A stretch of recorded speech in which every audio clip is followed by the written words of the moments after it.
အားလုံးမင်္ဂလာပါကျမတို့ရှီ channel ကနေပြန်လည်ကြိုဆိုလိုက်ပါတယ်ကျမတို့ဒီနေ့ဟာဆိုရင် feminism နဲ့ feminist အကြောင်းအရာကိုစကားဝိုင်းပြုလုပ်သွားမှာဖြစ်ပါတယ်ကျမနဲ့အတူစကားဝိုင်းကိုပြုလုပ်သွားမယ်ဆရာမနှစ်ဦးကိုလည်းဖိတ်ခေါ်ထားပါတယ်ကျမဥဆောင်သွားမယ်သူကတော့ဒေါ်ခုံတော်ဖြစ်ပါတယ်ဟုတ်ကဲ့မင်္ဂလာပါဆရာမရဲ့နာမည်နဲ့အလုပ်အကိုင်ကိုပြောပြပေးပါဟုတ်ကဲ့ရှင်အခုလိုပေါ့နော်ရှင် channel မှာပြန်လဲတွေ့ဆုံခွင့်ရတဲ့အတွက်ဝမ်းသာပါတယ်ပေါ့ဆိုတော့ကျမနာမည်ကတော့အဖိုင်လို့ခေါ်တယ်ပေါ့နော်ကျမတော့ feminism တယောက်ဖြစ်ပါတယ်ပေါ့ဆိုတော့ဖိတ်ခေါ်ပေးတဲ့အတွက်လည်းထပ်မံကျေးဇူးတင်ပါတယ်ကျေးဇူးပါဒါဆိုရင်ဆရာမအနေနဲ့နာမည်နဲ့အခုလက်ရှိလုပ်ကိုင်နေတဲ့အလုပ်အကိုင်ကိုပြောပြပေးပါဟုတ်ကဲ့ပါအခုလိုဆရာမနှစ်ယောက်နဲ့တွေ့ရတဲ့အတွက်လည်းအထူးပဲဝမ်းသာပါတယ်ကျမနာမည်ကတော့ထော့ကော့ဆောင်းနမ်လို့ခေါ်ပါတယ်ကျမကကြတော့ရက်ကွက်မှာအတင်းတော်နဲ့ရက်ကွက်မှာဒီအမျိုးသမီးနဲ့ဆိုင်တဲ့ကိစ္စရရက်တွေကိုကူညီပြီးတော့ဖြည့်ရှင်းပေးနေသူအမျိုးသမီးတူလေးဖြစ်ပါတယ်ဆိုတဲ့အကြောင်းမိတ်ဆက်လိုပါတယ်ဟုတ်ကဲ့မိတ်ဆက်ပေးသွားတဲ့ဆရာမနှစ်ဦးကိုအထူးပဲကျေးဇူးတင်ပါတယ်ဆိုတော့ဒီစကားဝိုင်းကိုမစတင်မီကျမအနေနဲ့ဒီနေ့စကားဝိုင်းပြုလုပ်ရခြင်းရဲ့အရွယ်ချက်ကိုပထမအဆုံးအနေနဲ့ပြပြသွားမှာဖြစ်ပါတယ်ကျမဒီနေ့ကျမတို့ဘောနော်ဒီရှီ channel ကနေဒီနေ့ပြုလုပ်ရခြင်းရဲ့အရွယ်ချက်ကတော့ကျမတို့ဒီ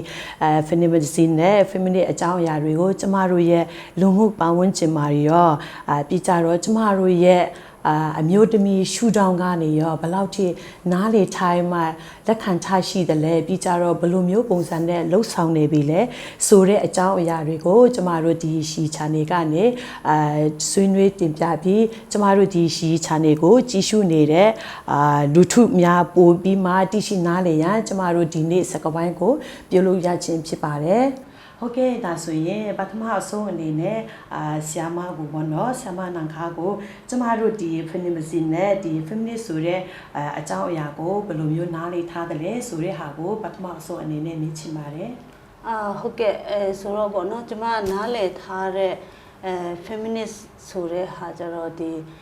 လူပုဂ္ဂိုလ်ပေါ့နော်ဆိုတော့ဒီလူပုဂ္ဂိုလ်လို့ပြောတဲ့အခါမှာအမျိုးသားလည်းဖြစ်နိုင်တယ်အမျိုးသမီးလည်းဖြစ်နိုင်တယ်ပေါ့နော်ဆိုတော့ဒီလူပုဂ္ဂိုလ်အနေနဲ့သူကဘာတွေလုပ်တယ်လဲဆိုတဲ့အခါမှာပေါ့နော်အဓိကတော့အမျိုးသမီးတွေရဲ့အခွင့်အရေးတွေကိုတောင်းဆိုပေးတယ်ပြီးလို့ရှိရင်ဒီကြားမရေးရာဒန်းတူညီမျှမှုကိုပေါ့နော်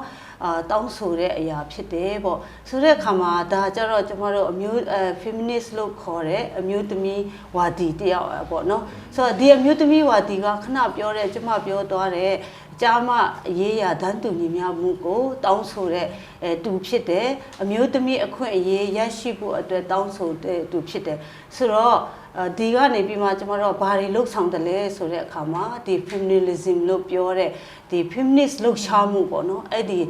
အပိုင်းကိုပေါ့နော်ဆိုတော့ဒီ feminism လို့ပြောတဲ့အခါမှာသူကလှုပ်ရှားမှုတစ်ခုဖြစ်တယ်ပေါ့နော်ဆိုတော့လှုပ်ရှားမှုတစ်ခုဖြစ်တယ်ဘာတွေကိုလှုပ်တယ်လဲဆိုတော့ခဏကျွန်မပြောသွားတယ်ပေါ့နော်ကျမတို့ရဲ့လူမှုအတိုင်းအဝိုင်းမှာဒန်းတူညီမျှမှုမဖြစ်နေတဲ့ကြားမရေးရာကိစ္စတွေပေါ့နော်ပြီးရင်ကျမတို့အမျိုးသမီးတွေဖိနှိပ်ခံနေရတယ်ပြီးရင်ကျမတို့အမျိုးသမီးတွေကဒုတိယတန်းစားဖြစ်တယ်ဆိုတော့ကျမတို့လူမှုအတိုင်းအဝိုင်းကတတ်မှတ်ခံထားတဲ့အရာတွေကိုဒါဥဆောင်ပြီးတော့ပေါ့နော်လှုပ်ဆောင်နေတဲ့လှုပ်ရှားမှုတစ်ခုဖြစ်ပါတယ်ပေါ့ဟုတ်ကျေးဇူးတင်ပါတယ်ဟုတ်ကဲ့ပါဒါဆိုရင်ဆရာမကိုပေါ့နော်ဒီကျမတို့ရဲ့ဒီfeminism နဲ့ feminist ကိုပေါ့နော်ကျမတို့ရဲ့လူမှုပတ်ဝန်းကျင်မှာဘယ်လိုမျိုးအတိတ်ပဲဖွင့်ဆိုထားတယ်လဲဆိုတဲ့ဟာကိုဆရာမအနေနဲ့ပြပြပေးစေလိုပါတယ်ဟုတ်ကဲ့ကျေးဇူးတင်ပါတယ်ကျမအနေနဲ့ပြောချင်တာတော့เนาะဒီ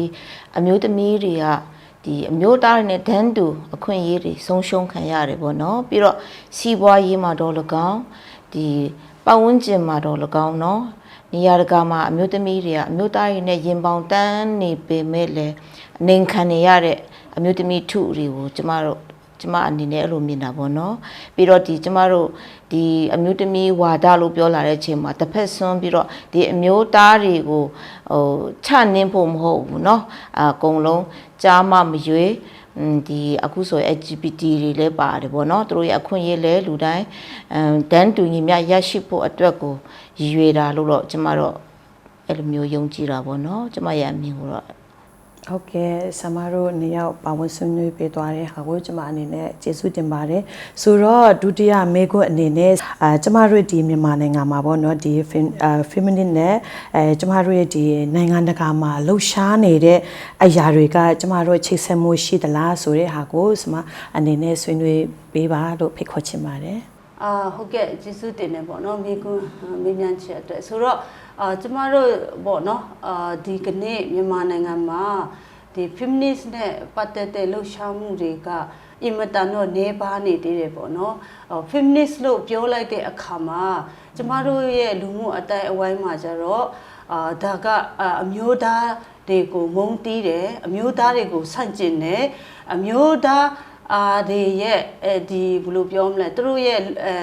အခွင့်ထူးခံအခွင့်အရေးကိုကျမတို့ကနေပြီးမှပေါ့နော်အမျိုးသမီးတွေကနေမှဒီတိုက်ယူတယ်ဆိုတဲ့အမြင်နဲ့ပေါ့နော်ဒါကြောင့်မို့မြန်မာနိုင်ငံမှာတော့ကျမတို့ဒီ feminist နဲ့ပတ်သက်တဲ့လှုပ်ရှားမှုတွေပေါ့နော်နေပါတယ်ဒါပေမဲ့ကျမတို့ပေါ့နော်ဒီ2000နောက်ပိုင်းမှာဆိုရင်ဒီ feminist နဲ့ပတ်သက်တဲ့အရေးအရာကမြန်မာနိုင်ငံမှာပို့ပြီးတော့အားတန်လာတယ်ပေါ့နော်ပို့ပြီးတော့အားတန်လာတယ်ဆိုတော့ကျမတို့မြန်မာနိုင်ငံမှာပေါ့နော်ဒီ feminist နဲ့ပတ်သက်တဲ့လှုပ်ရှားမှုတွေကကမ္ဘာနဲ့ globally ပေါ့နော်ကမ္ဘာနဲ့ချိတ်ဆက်မှုရှိသလားဆိုချိတ်ဆက်မှုရှိပါတယ်ပေါ့ဘာကြောင့်လဲဆိုတော့ကျမတို့လွန်ခဲ့တဲ့2000ဟိုဘက်ပေါ့နော်ဒီ90နောက်ပိုင်းပေါ့နော်ကျမတို့ဒီ INGO တွေ NGO တွေ CSO တွေပေါ့နော်လှုပ်ဆောင်နေတဲ့ဒီ16ရက်တာလှုပ်ရှားမှုဆိုတဲ့အရာတွေပေါ့နော်ပြီးလို့ရှိရင်ကျမတို့နှစ်စဉ်နှစ်တိုင်းပြုလုပ်နေတဲ့ဒီနိုင်ငံတကာအမျိုးသမီးများနေ့လို့ပြောတဲ့ International Women's Day တွေပေါ့နော်အဲ့ဒါတွေနဲ့ဆက်ဆက်ပြီးတော့ကျမတို့က1990လွန်ကာလတည်းကနေပေါ့နော်ကျမတို့ရဲ့နိုင်ငံရဲ့ဒီ feminist လှုပ်ရှားမှုစိတ်ဒေတာပေါ့နော်ဒါနဲ့ကျမတို့ရဲ့ကဘာနဲ့ပေါ့နော်လှုပ်ရှားနေတဲ့လှုပ်ရှားမှုတွေကဆက်ဆက်မှုရှိပါတယ်ပြီးလို့ရှိရင်ပေါ့နော်ဒီအမျိုးသမီးအခွင့်အရေးတွေတာမကပေါ့နော်ကြားမတန်းတူအခွင့်အရေးတွေအားလုံးကိုပေါ့နော်ကျမတို့ဒီ feminist လှုပ်ရှားမှုကနေပြီးမှကဘာကနေပြီးမှဒီကနေ့ပုံမူပြီးတော့ပေါ့နော်တွင်ကျေလာတာနဲ့အမျှကျမတို့မြန်မာနိုင်ငံမှာရှိနေတဲ့ဒီ NGO CSO တွေပေါ့နော်ဒီတချို့ UN တော့အမျိုးသမီးအဖွဲ့အစည်းတွေကလည်းပေါ့နော်ဒီမြန်မာနိုင်ငံမှာ feminist လှုပ်ရှားမှုပေါ်ပေါက်လာဖို့အတွက်စပြီးတော့ပေါ့နော်initiative လို့ပြောတဲ့စပြီးတော့ကျမတို့ကိုချိတ်ဆက်လာတယ်စီယုံလာတယ်လှုပ်ဆောင်မှုတွေကိုပါဝင်ဖို့အတွက်ဖိတ်ခေါ်လာတယ်ပေါ့နော်ဒါတွေကတော့ကျမတို့မြန်မာနိုင်ငံရဲ့လှုပ်ရှားမှုနဲ့ကဘာရဲ့လှုပ်ရှားမှုကယနေ့ဒီအချိန်ပေါ့နော်ဒီနေ့ဆိုရင်ကျမတို့က16ရက်တာလှုပ်ရှားမှုဟုတ်တယ်နော်ဒါဆိုဥပမာပေါ့နော်ဒါကလည်းကျမတို့မြန်မာနိုင်ငံမှာလည်းအကုန်လုံးမှာလုပ်နေကြတယ်ဒီလိုပဲကျမတို့ကဘာမှာလဲဒီနေ့ပေါ့နော်ဒီ16ရက်တာလှုပ်ရှားမှုအကြောင်းကိုလှုပ်ဆောင်နေတယ်ဆိုတော့ဒါကျမတို့ကအမြဲတမ်းပေါ့နော်ကျမတို့ရဲ့နိုင်ငံရဲ့လှုပ်ရှားမှုတွေနဲ့ကဘာရဲ့လှုပ်ရှားမှုတွေကချိတ်ဆက်ဆောင်ရွက်နေတယ်ဆိုတဲ့အပိုင်းကိုပေါ့နော်ကျမအနေငယ်ဝင်မြချင်ပါတယ်ကျေးဇူးတင်ပါတယ်ဟုတ်ကဲ့ကျေးဇူးပါဆိုတော့ဒါဆိုရင်ပေါ့နော်ဆ iam အနေနဲ့ကျမတို့ဒီမြန်မာနိုင်ငံမှာပဲဖြစ်ဖြစ်ပေါ့နော်ကျမတို့ရဲ့ဒီနိုင်ငံတကာမှာပဲဖြစ်ဖြစ်ဒီ feminine နဲ့ဆိုင်မှာကျမတို့အများကြီးလှုပ်ရှားလာတဲ့ဟာကိုဆ iam အနေနဲ့ထထဝင်ဝင်ပြပြသွားတဲ့အတွက်လည်းကျေးဇူးတင်ပါတယ်ဒါဆိုရင်ဆ iam ဆောင်းတံပေါ့နော်ပြန်ရင်မှမေးခွန်းမေးချင်ပါတယ်ပေါ့ဒီလိုမျိုးကျမတို့ရဲ့ဒီအမျိုးသမီးအရေးမာတွေရောကျမတို့ရဲ့ပတ်ဝန်းကျင်မှာရောကျမတို့ရဲ့ဒီစီးပွားရေးမှာရောကျမတို့ရဲ့ဘာသာရေးမှာဆိုရင်ရောကျမတို့ရဲ့ဓာမျိုးပေါ့နော်ကိစ္စရက်တွေကိုကျမတို့ထိတွေ့စဉ်းစားတင်သလားဆိုတဲ့အပိုင်းကနေဆ iam အနေနဲ့ပြန်ရင်မှပါဝင်ဆွေးနွေးပေးပါလို့ဖိတ်ခေါ်ချင်ပါတယ်ဟုတ်ကဲ့ကျမအနေတော့အရန်ပါဝင်စေချင်တာပေါ့နော်ဒီအမျိုးသမီးတွေကြတော့ကျမတို့အမျိုးသမီးတွေကိုယ်တိုင်ကိုကအရေးမပါဘူးဆိုပြီးတော့ကျမတို့ကိုယ်တိုင်တိမ်ငယ်တဲ့အစိတ်အမျိုးသမီးတွေမှာအများကြီးတွေ့ရတယ်ကျမတို့ဒီတင်တန်းတွေပြုတ်လုတဲ့အချိန်မှာလူစုလူဝဲတခုလုပ်မယ်ဆိုရင်ပေါ့နော်နာမည် attendance ရေးခိုင်းတဲ့ကအချိန်ကအစဒီအမျိုးသမီးတွေကကျမတို့မိခိုပဲရေးပေးပါပေါ့အဲဆိုကျမတို့ကြတော့အဲ့ဒါကိုကျမတို့ကလက်မခံချင်ဘူးကျမတို့ဘာဖြစ်အလုတ်ကင်တစ်ခုကိုလုတ်နေတဲ့အလုတ်ကင်တစ်ခုကို ပေးပါလို့နော်ကျမတို့အမျိုးသမီးတွေဆိုတာတန်ဖို့အရင်ကြီးတဲ့လူအိမ်ထောင်တစ်ခုမှာဆိုလဲအမျိုးသမီးဆိုတာအရေးကြီးတဲ့လူအရေးကြီးပြီးအရေးပါတဲ့လူအမျိုးသားအတွက်တော်၎င်း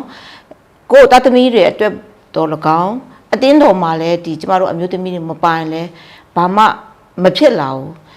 ဘာတစ်ခုလုပ်မယ်ဆိုလဲဒီအမျိုးသမီးရဲ့ပါဝင်မှုကအရေးကြီးတဲ့အကြောင်းပေါ့နော်ကျမတို့အဲ့ဒါမြင်တယ်လို့ပြော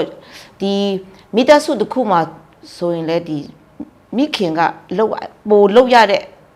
ဘိုင်းမှာအမျိုးသမီးမိခင်ပဲပို့လုပ်ရတယ်တာသမီးတွေရဲ့အကျမရေးအစတာသမီးအင်ထောင်ဦးစီးအတွက်ပါနော်သူတို့ရဲ့အတွက်ကျမရေးပါအစအကုန်လုံးဒီမိခင်ပဲစီမံခန့်ခွဲရတယ်ဒါပေမဲ့ကျမတို့မိခင်တွေကပြောမယ်ဆိုရင်အလုပ်တစ်ခုလုပ်တယ်ဆိုတော့ဖော်ပြလို့မရဘူးဒါပေမဲ့နေရာတကာမှာဒီအမျိုးသမီးကအရန်အရေးကြီးနေတယ်အဲ့ဒါကိုအမျိုးသမီးတွေကိုယ်တိုင်ကကျမတို့ကတိမ်ငင်နေတယ်အမျိုးသမီးကိုယ်တိုင်ကသူများတခြားတစ်ပါးမပြောဘူးကိုယ်တိုင်တိမ်ငင်တဲ့စိတ်ကိုကျမတို့အဲ့ဒါတွေကိုလည်းအမြင်ဖွင့်ပေးခြင်းတယ်ပေါ့နော်ဒီအမျိုးသမီးတွေကိုပြီးတော့စီးပွားရေးတော်၎င်းအမျိုးသမီးတွေရဲ့စီးပွားရေးကလုပ်ရင်အမျိုးသားတွေကအဓိကတော့ကိုယ်နားမှာရှိတာတော့အမျိုးသားပေါ့နော်နေတို့အမျိုးသမီးတွေရဲ့လုပ်တဲ့လစာဘယ်လောက်ရမလဲနေတို့ရှာတာဘယ်လောက်ရမလဲကျမတို့ကိုအိမ်ထောင်မိသားစုမှာကအဆင့်ခွဲချလိုက်ပြီကျမတို့တန်ဖိုးတို့ဖြတ်လိုက်တာအမျိုးတွေခံရတယ်အလုပ်ကင်မှာလဲကျမတို့ကိုနေတို့ကအမျိုးသမီးမဟုတ်လို့အားနေတဲ့လူမို့လို့လစာကိုတဝက်ပဲယူပါနေစာကိုတဝက်ပဲယူပါဆိုပြီးကျမတို့နေခံရတဲ့ဟာလေအခုရက်ကွက်ထဲမှာကျမတို့ကဒီရက်ကွက်ထဲမှာအလုပ်လုပ်လာတဲ့အချိန်မှာเนาะအမျိုးသမီးတွေရဲ့ကိစ္စတွေကိုကြည့်ပြီးကျမတို့စောင့်ကြည့်ပြီးတော့ကျမတို့တို့ရဲ့ဘဝတွေကိုကျမတို့နေ့တိုင်းတို့ရဲ့ဘဝကိုကျမတို့လေ့လာတဲ့အချိန်မှာပေါ့နော်မြင်တွေ့ရတဲ့အရာတွေအိမ်ထောင်ရေးတစ်ခုမှလည်းမိခင်ကအမျိုးသားနဲ့လည်းရင်ပေါင်တန်းပြီးတော့ရှာနေရတော့လဲယောက်ျားတွေကအမျိုးသမီးကိုနေတယ်နေရအိမ်မှာနေပဲယောက်ျားကလေးမွေးမယ်သမင်းချက်ဒါကတော့မိန်းမအလုပ်ပေါ့နော်အဲ့လိုကျမတို့အဲ့လိုမျိုးခွဲခြားခံရတာကိုလည်းကျမတို့မြင်နေရတယ်ကျမတို့အမျိုးသမီးတွေကိုအရန်ပေးရမယ်ပေါ့နော်ကျမအမြင်ဖွင့်ပေးတယ်လေကျမတို့အများကြီးပြုလို့ရမယ်လို့ဒါပေမဲ့အခုနောက်ကျမတို့ဒီ17ရာစုတောက်ပိုင်းမှာကြတော့ကျမတို့ဒီနိုင်ငံကဘာကနေပေါ့နော်ကျမတို့ဒီမြန်မာနိုင်ငံအမျိုးသမီးတွေရဲ့ဖြစ်တည်မှုကိုမြင်တဲ့အချိန်မှာသူတို့ကကူညီဖို့အတွက် NGO တွေ site အမျိုးမျိုးကနေနော်ကျမတို့ဒီမြန်မာနိုင်ငံကိုလာရောက်ပြီးတော့ဒီအမြင်ဖွင့်ပေးတွေလုပ်ပေးတယ် supporting တွေအများကြီးလာပေးတယ်ဥပဒေလမ်းကြောင်းနဲ့လည်းကျမတို့ကိုဒီ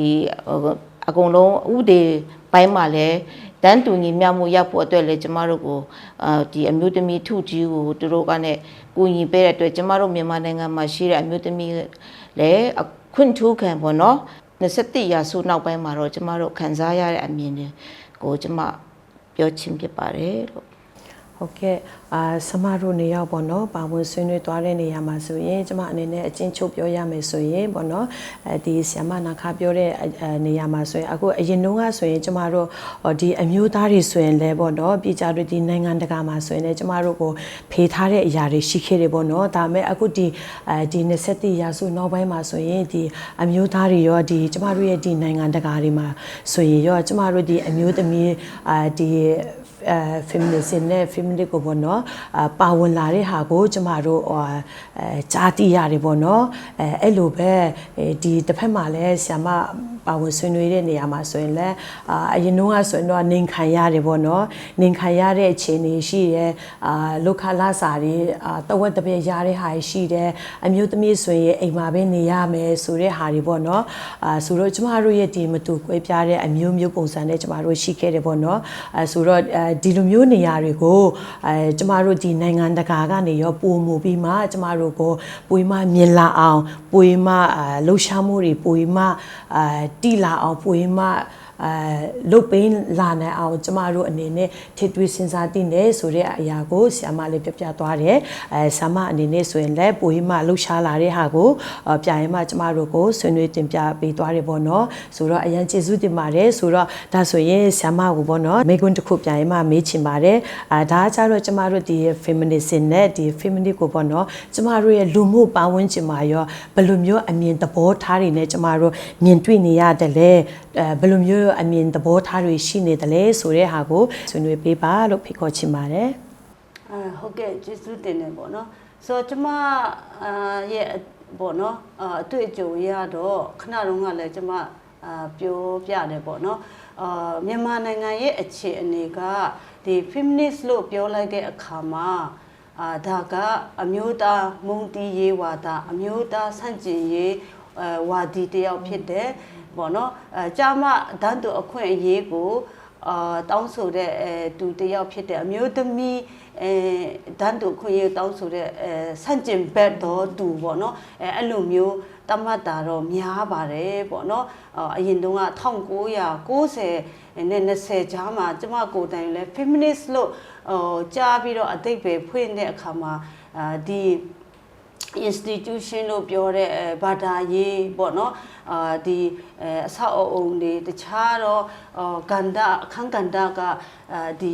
ပညာတတ်လူတန်းစားတွေက feminist လို့ပြောတဲ့အခါမှာအဲ့လိုမြင်တယ်ပေါ့နော်ဆိုတဲ့အခါမှာအဲ့လိုမြင်တဲ့အခါမှာတကယ်ရောfeminist ဆိုတဲ့ဟာပေါ့နော်ဒီလိုဖြစ်နေပါလားဆိုတဲ့ဟာကိုကျမအနေနဲ့ပေါ့နော်ပြန်ပြီးတော့စဉ်းစားတွေးခေါ်ပြီးတော့မှပြန်ပြီးတော့လေ့လာတယ်ပေါ့နော်ပြန်လေ့လာတဲ့အခါမှာကျမရဲ့လေ့လာတွေးရှိချက်အရာပေါ့နော်တကယ်တော့ feminist လို့ပြောတဲ့အပိုင်းတွေရပြီးလို့ရှိရင် feminist အရေးကိုလှုပ်ဆောင်နေတဲ့ဒီ feminism တယောက်အနေနဲ့ကိုကြည့်လိုက်တဲ့အခါကျတော့ဒါကလုံးဝဆန့်ကျင်ဘက်ဖြစ်နေတယ်ပေါ့နော်ဆန့်ကျင်ဘက်ဖြစ်နေတယ်ဆိုတဲ့အခါမှာကျမတို့ကျမကအမျိုးသမီးအရေးလှုပ်ဆောင်တဲ့သူဆိုအမျိုးသမီးလှုပ်ဆောင်တဲ့ site ကနေပေါ့နော်နည်းနည်းဆွေးနွေးချင်တာကတော့ကျမတို့အမျိုးသမီးအရေးကိုလှုပ်ဆောင်နေတဲ့အမျိုးသမီးခေါင်းဆောင်တွေကိုယ်တိုင်တောင်မှ feminist ကိုfeminism ဆိုတဲ့ဟာဝေါ်ဟာရတွေကိုအတိတ်ပဲကွက်ကွက်ပြပြမသိပါဘူးပေါ့ဆိုတဲ့အခါမှာကျမတို့အရင်ကတော့ဒီ feminist အပိုင်းကိုမတွားတဲ့အခါမှာကျမတို့ရဲ့မြန်မာနိုင်ငံမှာလည်း gender equality ပေါ့နော်ကျမတန်းတူရေးဆိုပြောကြတယ်ဆိုတဲ့အခါမှာကျမဒီဘက်ကဆရာမဆွေးနွေးသွားလို့ပေါ့နော်ကျမတို့ကြည်ပြင်းလာတဲ့ကျမတို့ရဲ့လူမှုအတိုင်းအဝိုင်းကနေပြီးမှကျမတို့ကရိုက်တွင်းလာခဲ့တယ်ကျမတို့ရဲ့ဖိုဝါဒကြီးစိုးရေးတွေပေါ့နော်ပြီးလို့ရှိရင်ဒီကျမတို့ရဲ့ရှိနေတဲ့ရှေးရိုးဆွဲတွေရောရှိနေတဲ့ခိုင်မာနေတဲ့ဒီပြောမယ်ဆိုရင်ဖွဲ့စည်းတည်ဆောက်ပုံတွေပေါ့နော်ဖွဲ့စည်းတည်ဆောက်ပုံအရာတွေရောကျမတို့ကခွဲခြားဆက်ဆံခံနေရတယ်ပေါ့နော်ခွဲခြားဆက်ခံနေရတဲ့ဒုတိယတန်းစားအနေနဲ့ရှိနေတဲ့လူတန်းစားတရားဖြစ်တယ်ဆိုတော့ဒီဒုတိယတန်းစားအနေရှိနေတဲ့လူတန်းစားတွေကနေပြီးမှကျမတို့ကလည်းပေါ့နော်ဒန်းတူအခွင့်အရေးရတင်ပါတယ်ဘာဖြစ်လို့လဲဆိုတဲ့အခါမှာကျမတို့ကလည်းဘာဖြစ်လဲလူသားတစ်ယောက်ပဲပေါ့နော်ဆိုတော့ကဘာပေါ်မှာအမျိုးသားနဲ့အမျိုးသမီးပဲရှိတယ်ဆိုတဲ့အခါမှာဒါပေမဲ့ကျမတို့ရဲ့ကြည်ပြင်းလာတဲ့နိုင်ငံရဲ့ပေါ့နော်အုပ်ချုပ်ပုံကအရာရောဆွဲခေါ်လာတဲ့တမိုင်းအရာရောပေါ့နော်ကျမတို့ရဲ့ဒီရှေးရိုးဆွဲတွေအရာရောကျမတို့ကအမျိုးသမီးတွေကဒုတိယအဆင့်နှိမ့်လို့ပြောတဲ့ခါမှာအမျိုးသားတွေကအမျိုးသမီးတွေထက်ပို့ပြီးတော့အရာရာတာမှာပေါ့နော်ပို့ပြီးတော့ထူးချွန်တယ်ပို့ပြီးတော့အဆင့်တန်းရှိတယ်ပို့ပြီးတော့မြင့်မြတ်တယ်ပို့ပြီးတော့ဥဆောင်နိုင်တယ်ဆိုတဲ့အယူဝါဒတွေကြောင့်မို့ကျမတို့အမျိုးသမီးတွေကပညာရေးတွေမှာဆုံးရှုံးသွားတယ်ကျမတို့ရဲ့ကြည်ပြင်းလာတဲ့ကန္တာတွေမှာเนาะကျမရေးအရာလည်းဆုံးရှုံးသွားတယ်ပြီးရင်ခေါင်းဆောင်ဖြစ်ခွင့်တွေမှာကျမတို့ဆုံးရှုံးသွားတယ်ပေါ့เนาะပြီးလို့ရှိရင်ဘာလဲဆိုတော့အဓိကတော့အမျိုးသမီးဖြစ်တယ်ခေါင်းဆောင်အမျိုးသမီးခေါင်းဆောင်ဖြစ်ပါတယ်ဆိုတဲ့ဟာတော့ရေးရေးဝင်မပြောနိုင်တဲ့အခြေအနေမှာကျမတို့အမျိုးသမီးတွေပေါ့เนาะအသက်ရှင်ခဲ့ရတာဖြစ်ပါတယ်ပေါ့ဆိုတော့ဒီအမျိုးသမီးခေါင်းဆောင်တွေကိုယ်တိုင်ကကျမတန်းတူအမျိုးသားလည်းအမျိုးသမီးလည်းတန်းတူဖြစ်ရမယ်ဆိုတော့ဟာကိုပဲထည့်သွင်းစားဒါပေမဲ့ကျမ feminist အကြောင်းကိုတေချာလေ့လာလာတဲ့အခါမှာပေါ့နော်ကျမတို့အမျိုးသမီးတွေကအမျိုးသမီးဖြစ်ခြင်းကြောင့်မို့ခွဲခြားဆက်ဆံရတာတဲ့ပို့ပြီးတော့ပေါ့နော်ကျမတို့ကတိုင်းရင်းသူဖြစ်တယ်ပေါ့နော်တိုင်းရင်းသူဖြစ်တယ်မှာတစ်ခါပြန်ပြီးတော့ခွဲခြားဆက်ဆံခံရတယ်ဒုတိယတစ်ခေါက်ကတိုင်းရင်းသူဖြစ်တာတောင်မှဒီအမျိုးသမီးကနေကလားပေါ့နော်တောင်ပေါ်ဒေသကလားမဖွံ့ဖြိုးတဲ့ဒေသကလားဆိုတော့အကြောင်းအရာတွေနဲ့ပြန်ပြီးထပ်မှန်ပါဖြစ်လေခွဲခြားဆက်ဆံခံရတယ်ဆိုတဲ့အခါမှာပေါ့နော်ကျမတို့ရဲ့ဒီ ကြည်ပြင်းလာနေတဲ့ပတ်ဝန်းကျင်မှာကျမတို့အမျိုးသမီးတွေကထပ်ဆင့်သောအကြောင်းအရာတွေနဲ့ခွဲခြားဆက်ဆံခံနေရတဲ့အခါမှာကျမတို့အမျိုးသမီးအချင်းချင်းတောင်မှတခါပေါ့နော်ခွဲခြားဆက်ဆံမှုတွေပြုလာတယ်ပေါ့နော်ကျမတို့ရဲ့ကြည်ပြင်းလာတဲ့ဒီပတ်ဝန်းကျင်မှာပေါ့နော်အလုတ်ခွင်မာတွေရောအမျိုးသမီးအချင်းချင်းခွဲခြားဆက်ဆံမှုတွေပြုလာတယ်ပြီးလို့ရှိရင်ကျမတို့ရဲ့ဖြစ်တည်နေတဲ့အိမ်ထောင်မိသားစုမှာကောကျမတို့အမျိုးသမီး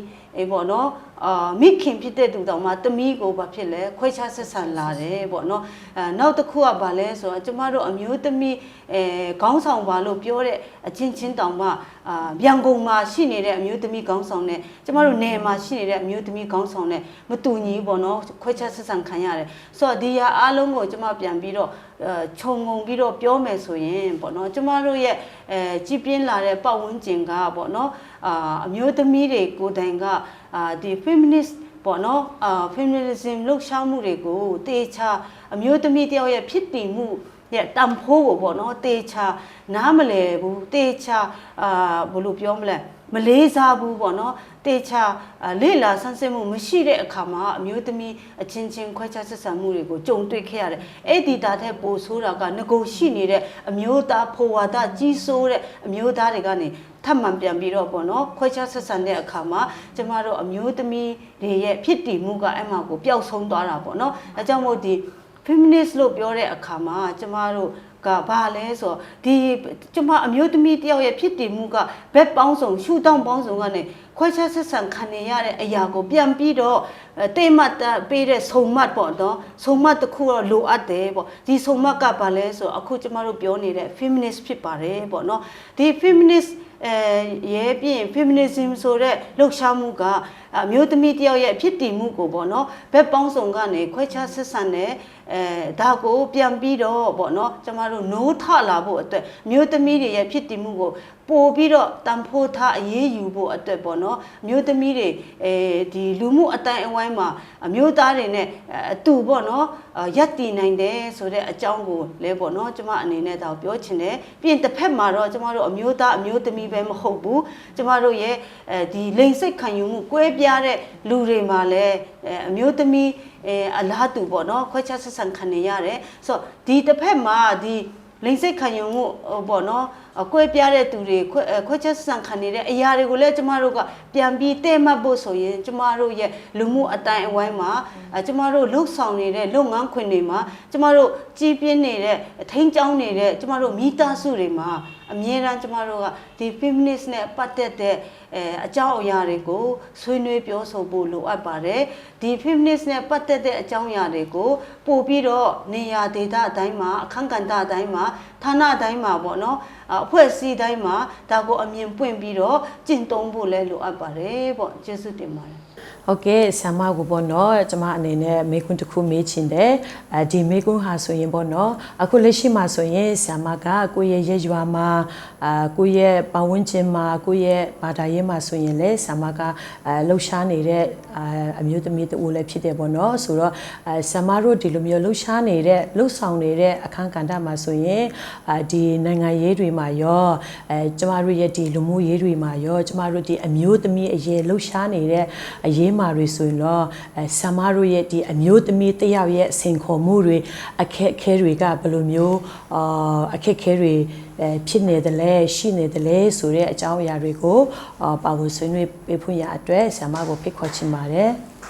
ဟုတ်ကဲ့ကျမတို့အမျိုးသမီးတွေရဲ့အခက်ခဲနဲ့စင်ခေါ်မှုလို့ပြောရမယ်ဆိုရင်ပေါ့နော်ကျမတို့အမျိုးသမီးတွေကတော့တကယ်အန်ဒီရဲ့ကြောက်ရောက်လွယ်တဲ့အဲမှာပါတယ်ပေါ့နော်ကျမတို့အမျိုးသမီးတွေကဒီ rip ဆိုတာလေကျမတို့အမျိုးသမီးငယ်လေးတွေလည်းအများဆုံးခံရတဲ့အန်ဒီရဲ့ကြောက်ရောက်လွယ်တဲ့အမျိုးသမီးထဲမှာပါတယ်ပြီးတော့ကျမတို့ပြန်ဖြေရှင်းလာတဲ့အချိန်မှာကျမတို့ဒီကျမတို့ရဲ့ data နဲ့ပြောမယ်ဆိုရင်တော့ကျမတို့ဒီဥပဒေဘိုင်းကိုတွားဖို့အတွက်ကျမတို့ဒီတိုင်းရင်းသားတွေဆိုရင်ပိုခက်ခဲတာပေါ့နော်ဒီတရားရုံးဘက်တွားဖို့အတွက်ကိုလည်းကျမတို့အမြင်ပွင့်တဲ့လူတွေပြောပြရင်တော့မှသူတို့ကတိတ်နားမလဲမတော်ချင်တဲ့ဘိုင်းတွေများလာတဲ့အချိန်မှာကျမတို့ကဒီရိုးရာနဲ့ဖြည့်ရှင်းတဲ့နီလန်းကိုအများဆုံးအသုံးပြုလာတယ်အရိုးရာနဲ့အမှန်တကယ်ကျမတို့ဒီ ပြက်ဟိုတရားဥပဒေအတိုင်းပေါ့နော်စီရင်နိုင်ခြင်းလဲကျမတို့မအားနည်းချက်တို့ကိုတွေ့ရတယ်ဒီကျမတို့အမျိုးသမီးငယ်တွေကျမတို့ခံရတဲ့အချိန်မှာဒီရိုးရာနဲ့တွားတဲ့ဘိုင်းမှာပေါ့နော်ဒီမတူညီမျှမှုပေါ့နော်အဲ့လိုမျိုးပေါ့ဟိုခွဲခြားဆက်ဆံတဲ့အမှုတွေလည်းကျမတို့ပြင်တွေ့ရတယ်အမျိုးသမီးများခံရတယ်ပြီးတော့တရားဥပဒေတို့ဖြေရှင်းတဲ့နေရာမှာဒီလိုမျိုးမညီမျှတဲ့ဖြေပေါ့နော်မညီမျှတဲ့အရာကိုလည်းခံရတယ်ဆိုကျမတို့မျိုးသမီးအရန်နစ်နာတယ်ပေါ့နော်အဲ့ဒီနစ်နာနေတဲ့အပိုင်းတွေကိုလည်းကျမတို့ကသူတို့ကအမြင်ဖွင့်ပေးခြင်းဒီကျမတို့ဒီဥပဒေအတိုင်းတွားဖို့တရားရုံးဥပဒေကိုတွားတက်ဖို့အတွက်ကိုလည်းကျမတို့ဒီအမျိုးသမီးတွေကိုကျမတို့လည်းအဲ့ဒါလည်းကျမတို့ပြောပြချင်ပါတယ်ပြီးတော့ဒီဘာသာရေးပိုင်းမှာလည်းကျမတို့အမျိုးသမီးတွေကိုခွဲခြားတာလည်းမြင်ပါတယ်အစည်းအဝေးမှာတွေအတင်းတော်မှာလိုအပ်တဲ့အစည်းအဝေးတွေဖိတ်ခေါ်တဲ့အချိန်မှာဒီအမျိုးသမီးတွေရဲ့အကြံအဉာဏ်ကိုလက်ခံခြင်းကိုလည်းနေတယ်သူတို့ဒီအမျိုးသားတွေပြောတဲ့အရာပုံမှန်တယ်သူတို့လောက်တာပုံမှန်ကန်တယ်ဆိုတဲ့အမြင်တွေပေါ့ကျမတို့ဒီအတင်းတော်တွေမှာလည်းကျမတို့မြင်တွေ့ရတဲ့ကိစ္စလည်းတွေ့နေရပါတယ်လို့ပြောချင်ပါတယ်โอเคပါဆရာမအနေနဲ့ပေါ့နော်ဆွေးနွေးမှုအပေါ်မှာပေါ့ဆရာမအနေနဲ့ပြန်ရမှဖြစ်ဆွပေးပါလို့ဖိတ်ခေါ်ချင်ပါတယ်ကျမအနေနဲ့ပေါ့နော်ပြန်ပြီးတော့ဖြစ်ဆွပေးဖို့ဆိုရင်ပေါ့နော်ကျမတို့ရဲ့ဒီလူမှုထုံတန်းဒလေပေါ့နော်လူမှုထုံတန်းဒလေတွေအကြောင်းကိုကျမတို့အမျိုးသမီးတွေရဲ့ဘဝမှာပေါ့နော်စိတ်အမျိုးသမီးရဲ့ဘဝမှာရောဒီလိင်စိတ်ခံယူမှုကွဲပြားတဲ့သူတွေရဲ့ဘဝမှာရောအခက်ခဲပေါ့နော်စိန်ခေါ်မှုတွေအတားအဆီးတွေများစွာရှိပါတယ်ပေါ့ဆိုတော့ကျမတို့ရဲ့ပေါ့နော်ဒီရှိနေတဲ့ဒီရိုးရာဒလေထုံတန်းတွေကကျမတို့အတွက်ပေါ့နော်ယနေ့အတွက်ဆိုရင်ဒါပြုပြင်ပြောင်းလဲဖို့လိုအပ်နေပြီပေါ့နော်မကိုက်ညီတဲ့အကြောင်းအရာတွေအများကြီးရှိပြီပေါ့နော်ဆိုတော့လွန်ခဲ့တဲ့ကျမတို့ရဲ့ရှိနေတဲ့ရိုးရာဒလေထုံတန်းမှာကျမတို့အမျိုးသမီးတွေကပေါ့နော်အိမ်ပြင်ထွက်လို့မရဘူးပေါ့နော်ကျမတို့အမျိုးသမီးတွေညဘက်ထွက်လို့မရဘူးအမျိုးသမီးတွေ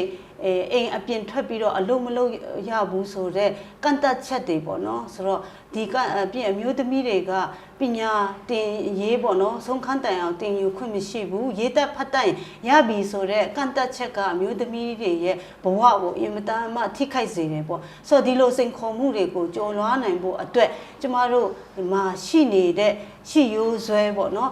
ထုံတန်းဒလေတွေကိုကျမတို့ပြုပြင်ပြောင်းလဲဖို့လိုအပ်လာပြီဆိုတော့ဒီလိုပြုပြင်ပြောင်းလဲဖို့လိုအပ်နေတဲ့အထဲမှာကျမတို့ပေါ့နော်မျိုးသမီးတွေပညာရေးကိုလက်လန်းမီနိုင်ဖို့အတွက်ပညာရေးမှာတန်းတူတင်ကြားခွင့်တွေရရှိဖို့အတွက်ပေါ့နော်ကျမတို့ရဲ့ဒီရှိနေတဲ့ရိုးရာဒလေထုံတန်းတွေကိုကျမတို့ကပေါ့နော်ပြုပြင်ပြောင်းလဲတင့်တဲ့အကြောင်းအရာတွေကိုကျမတို့ရေးရေးဝင့်ဝင့်ပေါ့နော်ပြောင်းလဲဖို့လိုအပ်ပါတယ်ပေါ့နောက်တစ်ခုကကျမတို့ရဲ့ယုံကြည်ကိုးကွယ်တဲ့ဘာသာတရားပေါ့နော်အားလုံးကိုကျမတို့လေးစားပါတယ်ပေါ့ဒါပေမဲ့ကျမတို့ပေါ့နော်အရင်ကဆွေးနွေးသွားတဲ့အတိုင်းပဲကန္ဓာအတိုင်းမှာအမျိုးသားတွေပဲဥဆောင်နေလို့လည်းမပြည့်စုံဘူးပေါ့နော်ဆိုတဲ့အခါမှာအမျိုးသမီးတွေရဲ့ဒီဘာသာရေးမှာကြုံတွေ့နေရတဲ့အခက်အခဲစိန်ခေါ်မှုတစ်ခုကတော့ကျမကတော့ခေါင်းဆောင်ပိုင်းကိုအထူးပေါ့နော်ပြောချင်ပါတယ်ပေါ့ဆိုတော့ကျမတို့ရဲ့ဘာသာရေးအတိုင်းဝိုင်းမှာလည်းအမျိုးသားတွေကပဲပေါ့နော်ဒါခေါင်းဆောင်ပိုင်းဖြစ်တယ်ဆုံးဖြတ်သူတွေဖြစ်တယ်ဒီလိုရာထူးတွေကိုယူထားတဲ့အမျိုးသားတွေကြီးစိုးတဲ့ပေါ့နော်အခန့်ကဏ္ဍတွေအောက်မှာကျမတို့မျိုးသမီးတွေကအသက်ရှင်နေရတယ်ဆိုတဲ့အခါမှာကျမတို့အမျိုးသမီးတွေရဲ့အခွင့်အရေးတွေများစွာပေါ့နော်ဆုံးရှုံးသွားတယ်ဘလို့အခွင့်အရေးလဲဆိုကျမတို့အမျိုးသမီးတွေပညာသင်ခွင့်တန်းတူရလာတဲ့အခါမှာကျမတို့အမျိုးသမီးတွေလည်းခေါင်းဆောင်ပိုင်းမှာတန်းတူပေါ့နော်လှုပ်ဆောင်လာတဲ့အရေးအချင်းတွေအရေးအသွေးတွေအခွင့်အလမ်းတွေပေါ့နော်ကျမတို့ရရှိဖို့လိုအပ်ပါတယ်ပေါ့ဒါကြောင့်ကျမတို့ဘာသာရေးမှာလည်းကျမတို့ရှိနေတဲ့ပေါ့နော်ဖွဲ့စည်းတည်ဆောက်ပုံတွေဒီ policy တွေပေါ့နော်ပြီးလို့ရှိရင်သူတို့အသုံးပြုနေတဲ့စီမင်းစည်းကမ်းတွေမှာလည်းပေါ့နော်ပြုပြင်ပြောင်းလဲဖို့လိုအပ်တဲ့အကြောင်းအရာတွေပေါ့မူတည်ပြီးတော့ကျမတို့ဒီနေ့ဆွေးနွေးနေတဲ့ feminist ပေါ့နော် feminism တွေရဲ့အဓိပ္ပာယ်တွေကိုထည့်သွင်းစဉ်းစားတဲ့အခါမှာဆိုရင်ကျမတို့ကအမျိုးသားအမျိုးသမီးတန်းတူပေါ့နော်အဓိပ္ပာယ်ပြေဝစွာပါဝင်ဆွေးနွေးဆုံးဖြတ်နိုင်လို့ရှိရင်ကျမတို့အသင်းတော်ရဲ့လုပ်ငန်းဆောင်တာအခန့်ကဏ္ဍအားလုံးမှာပုံမူပြီးတော့ပေါ့နော်အောင်မြင်ဖို့လဲကျမတို့ကမြင်မိပါတယ်ယုံလဲယုံကြည်ပါတယ်ပေါ့နော်ဆိုတော့နောက်တစ်ခုကတော့ကျမတို့ရဲ့ဒီရှိနေတဲ့ကျမတို့ရဲ့ဒီဖွဲ့စည်းတည်ဆောက်ပုံတွေ policy တွေပေါ့နော်ဥပဒေတွေမှာကျမတို့အမျိုးသမီးတွေအတွက်အတအစီးတွေပေါ့နော်အများစွာရှိနေပါတယ်ဆိုတော့ဒီလိုအတအစီးများစွာကိုပေါ့ကျမတို့အမျိုးသမီးတွေအတွက်ပေါ့နော်အမျိုးသမီးတွေအတွက်ထည့်သွင်းစဉ်းစားပြီးတော့မှရေးဆွဲတယ်ပေါ့နော်ဥပဒေတွေရေးဆွဲတယ်ဘလို့ဥပဒေတွေလဲဥပမာအမျိုးသမီးတွေအကြမ်းဖက်ခံနေရတဲ့ဒီအကြမ်းဖက်မှုတွေကိုပို့ပြီးတော့တရားမျှတလက်လန်းမီလာဖို့အဆိုရင်ကျမတို့ဒီရက်ရွာအောက်ခြေမှာရှိနေတဲ့အမျိုးသမီးတွေရဲ့အတန်တုကိုပေါ့နော်ဒီ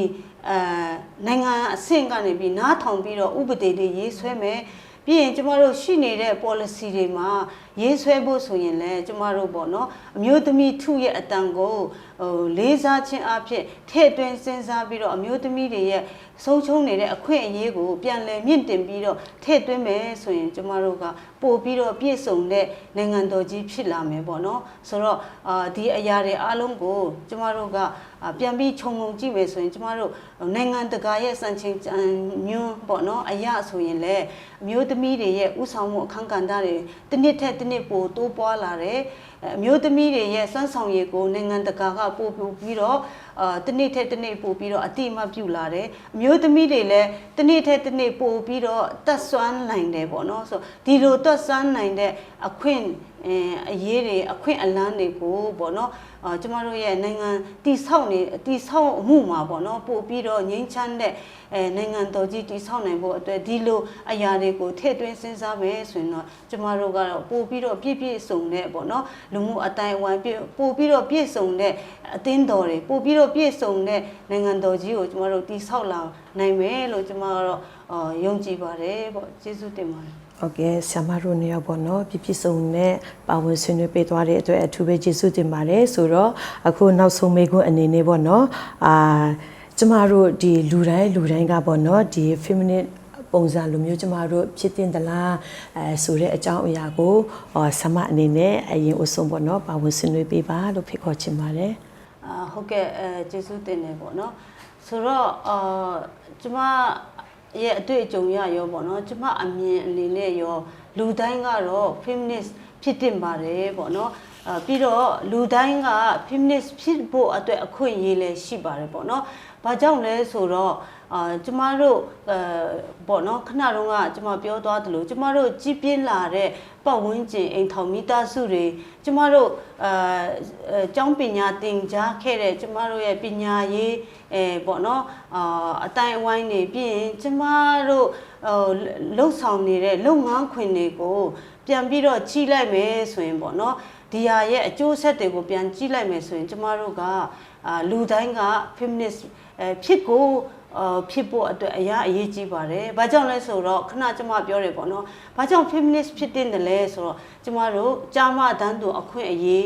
ကျမတို့ရှိရမယ်။ဘယ်လိုမျိုးတွေမှာလဲဆိုတဲ့အခါမှာကျမတို့ပညာရေးပေါ့နော်။ကြာမတန်းသူလုပ်တဲ့အခါမှာကျမတို့ကပညာရေးမှာလည်းကျမတို့အမျိုးသားအမျိုးသမီးတန်းတူဖြစ်ရမယ်။ပြီးနောက်တစ်ခုကျမတို့ခဏပြောတဲ့လုပ်ငန်းခွင်တွေမှာလည်းပေါ့နော်။ကျမတို့ဒီ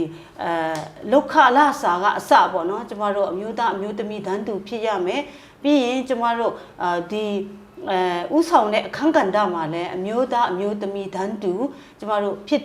စ်ရမယ်ပေါ့နော်ဆိုတော့ပြီးရင်နောက်တစ်ခုကအမျိုးသမီးတွေရဲ့ဖြစ်တည်မှုကလည်းအရေးကြီးတဲ့အတွက်အမျိုးသမီးတွေကသူတို့ရဲ့ဖြစ်တည်မှုပေါ်မှာအခြေခံပြီးတော့မှသူတို့ရဲ့လွတ်လပ်စွာရွေးချယ်ပိုင်ခွင့်ကအင်မတန်မှအရေးကြီးပါတယ်ပေါ့နော်ဆိုတော့ဒီအရာတွေကိုပြန်ပြီးတော့ခြုံငုံလိုက်မယ်ဆိုရင်ဒီအရေးတွေကိုလှုပ်ဆောင်နေတဲ့မိသူမဆိုရင်ဒါ feminist ပဲဖြစ်ပါတယ်ပေါ့နော်ဆိုတဲ့အခါမှာဒါကြောင့်လူတိုင်းက feminist ဖြစ်တင်ပါတယ်ဒီကျမဒန်းတူညီမျှမှုအရေးတွေလှုပ်ဆောင်နေတယ်ခဏပြောလို့ပေါ့နော်ကျမတို့လုပ်ငန်းခွင်တွေမှာအိမ်ထောင်မိသားစုတွေမှာကျမတို့ရဲ့ကြီးပြင်းနေတဲ့ လှုပ်ရှားနေတဲ့လူမှုအတိုင်းအဝိုင်းဒီမှာကျမတို့တန်းတူညီမျှမှုတွေကိုမကြိုက်ဘူးဒါကိုကျမတို့ပေါ့နော်တန်းတူညီမျှမှုရှိလာအောင်စ조사နေတဲ့သူတွေအားလုံးမြည်သူမဆိုတာ feminist ဖြစ်လို့ရပါတယ်ပေါ့နော် feminist ပဲဖြစ်ပါတယ်ပေါ့သူတို့လည်းပေါ့နော်အဲကြောင့်မို့ကျမတို့က feminist လို့ဖြစ်တဲ့ပြောတဲ့အခါမှာကြားမပဲမဟုတ်ပဲနဲ့လိင်စိတ်ခံယူမှုကွဲပြားတဲ့သူတွေအားလုံးကလည်းဒါ feminist ဖြစ်လို့ရပါတယ်။ဘာကြောင့်လဲသူတို့လည်းဖိနှိပ်ခံနေရတဲ့သူတို့ရဲ့အခွင့်အရေးတွေကိုတန်းတူပေါ့နော်သူတို့လှုပ်ရှားနေတဲ့အတွက်သူတို့မှလည်း feminist ဖြစ်လို့ရပါတယ်ဖြစ်တဲ့ပါတယ်ပေါ့နော်နောက်တစ်ခုကတော့ကျမတို့ဘာကြောင့် feminist ဖြစ်တဲ့နယ်လဲလို့ပြောတဲ့အခါမှာခဏတုန်းကကျမတို့ပြောသလိုပဲကျမတို့ကြီးပြင်းနေတဲ့လူမှုအတိုင်းအဝိုင်းရဲ့ဒီအမြင့်ဆွဲနေတဲ့ဖိုဝါဒကြီးစိုးရေးတွေကိုကျမတို့ရှော့ချဖို့လိုအပ်လာတယ်ပြီးလို့ရှိရင်ကျမတန်းတူမညီမျှမှုတွေကိုလည်းကျမတို့ရှော့ချဖို့လိုအပ်လာတယ်ပြီးရင်နောက်တစ်ခုကျမတို့ခေါင်းဆောင်ပိုင်းမှာဘက်လိုက်မှုတွေအများကြီးရှိတယ်ပေါ့နော်ဆိုတော့ဒီဘက်လိုက်မှုတွေကိုလည်းကျမတို့ရှော့ချဖို့လိုတယ်ပြီးရင်အမျိုးသမီးတွေရဲ့ဖြစ်တည်မှုကိုကျမတို့လေးစားပေးဖို့လိုအပ်တယ်ဆိုတော့အခုကအမျိုးသမီးတွေရဲ့ဖြစ်တည်မှုကိုမလေးစားတဲ့အခါမှာအမျိုးသမီးတွေရဲ့အခွင့်အရေးတွေကများစွာပေါ့နော်ဘက်ပေါင်းစုံဆုံးရှုံးနေတယ်ပေါ့ဒါကြောင့်အားလုံးကိုပြန်ပြီးတော့ခြုံငုံမယ်ဆိုရင်လူတိုင်းကဒီအရေးတွေကိုလှုပ်ဆောင်ဖို့စိတ်ဆန္ဒရှိတယ်ဆိုရင်လူတိုင်းက feminist ဖြစ်ပါတယ်ပြင်လူတိုင်းကဒီအရေးတွေကိုပို့ပြီးတော့ပေါ့နော်တိုးတက်အောင်မြင်လာဖို့အတွက်ကျမတို့ရဲ့လူမှုအတိုင်းအဝိုင်းကတန်းတူညီမျှပြီးတော့ကျမတို့ကငြိမ်းချမ်းတဲ့လူမှုအတိုင်းအဝိုင်းကိုတည်ဆောက်မယ်ငြိမ်းချမ်းတဲ့အိမ်ထောင်ကိုတည်ဆောက်မယ်ပေါ့နော်ကျမတို့ကဖွံ့ဖြိုးတိုးတက်တဲ့နိုင်ငံကိုတည်ဆောက်ဖို့ဆိုရင်ကျမတို့ကအားလုံးက feminist ဖြစ်တင်ပါတယ်ပေါ့ကျေးဇူးတင်ပါတယ်โอเคပါစနစ်ပေးသွားတဲ့ဆရာမကိုလည်းကျေးဇူးတင်ပါတယ်ဒါဆိုရင်ဆရာမအနေနဲ့ရောကျမတို့လူတိုင်းပေါ့နော်feminist ဖြစ်တင်လားဆိုတဲ့အရာကိုဆရာမအနေနဲ့ပြရင်မှစနစ်ပေးစီရှင်ပါတယ် feminist ဆိုတာကတော့လူသားတိုင်းအခုနပြောသလိုပေါ့နော်ကြာမမရွေလိင်စိတ်ခံယူမှုပေါ်သူတို့အကုန်လုံးပါဝင်တာပေါ့နော်ကျမတို့အဲ့ဒီစိတ်ကိုရောက်ဖို့အတွက်ကလည်းဒီအမျိုးသမီးသူကြီးထဲမှာကျမတို့ကိုအမြန်ခွန်အားပေးနေတဲ့လူပေါ့နော်ပြခုန feminism ဆိုတဲ့ကိစ္စပြောမလားကိစ္စလို့ပြောရမလားအဲ့ဒီဟာကြီးကကျမတို့လူတိုင်းအတွက်အရန်အသုံးဝင်တယ်အရေးပါတဲ့အကြောင်းပေါ့နော်ကျမတို့ကတော့ကျမတို့လည်းခုနဆရာမပြောသွားသလိုပဲအဲ့ဒီ feminism ဆိုတဲ့ဟာနဲ့အဲ့ဒီစကလုံးကိုကျမတို့အရန်စိမ့်တယ်အရန်စိမ့်တော့အခုဒီကျမတို့ဒီအခုလိုစကဝိုင်းမှာပါဝင်တဲ့အချိန်မှာကျမတို့ကြားရတယ်ကျမတို့အတွက်လည်းအတစ်ဆန်းတင်ယူမှုအနေနဲ့လည်းကျမတို့ကလည်းအရန်ခွန်အားဖြစ်စေတယ်ပြီးတော့လူတိုင်း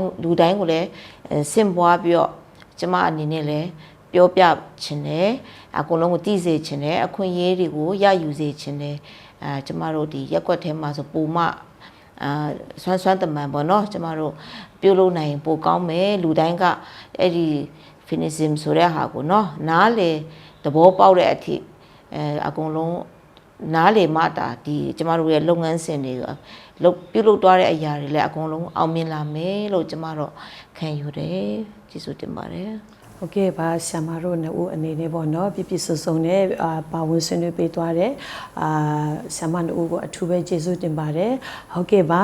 ကျမအနေချုပ်အနေနဲ့ပြောရမယ်ဆိုရင်လူတိုင်းပေါ့နော်ကျမတို့ကြားမဒီလေစိတ်ခံယူတဲ့လူတွေမကပေါ့နော်ကျမတို့လူတိုင်းဟာဆိုရင်ကျမတို့ feminist လူတိုင်းပေါ့နော်ဖြစ်တင်ပါတယ်ကျမတို့လှုပ်ဆောင်လို့ရပါတယ်ဆိုတဲ့ဟာကိုဆရာမတို့နှစ်ဦးအနေနဲ့